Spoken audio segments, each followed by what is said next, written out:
Ngibingelele kuwe mlaleli, ngiyathemba ujaphila-ke. Mina ngicela kuwe-ke laphana-ke ukuthi-ke uma ngabe usamusha-ke kulo-ke leli khasi-ke leli-ke wenze okulungile-ke laphana-ke ungixhase-ke ucindezele-ke ibhathini usubscribe nje, akubizi imali, kumahhala nje khipha nesenti-ke elimnyama-ke leli-ke khonza ukwazi phela ukuthi-ke uthole nezinye-ke iy'ndaba-ke ezintsha-ke nje engizobe ngiy'faka-ke kulo-ke leli khasi-ke leli-ke kusukela-ke manje-ke usengaphuthile lezindaba ongawenza njengoba ngithi-ke ungabe ucindezela-ke ibhathini usubscribe njengamanje-ke.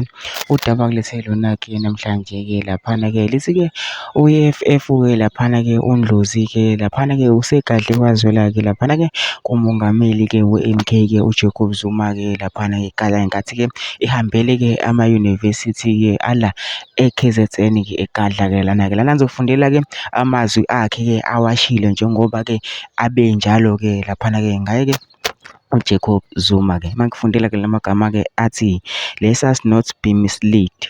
President Jacob Zuma had his chance 9 years as president and 10 years as president of the ANC.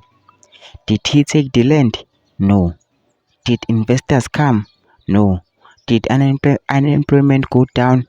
No. Today he is going to convince me that what he couldn't do at 63 can do at 83. EFF Mr. Dr. Ndlovu Mbuyiseni Ndlozi speaking at UKZN.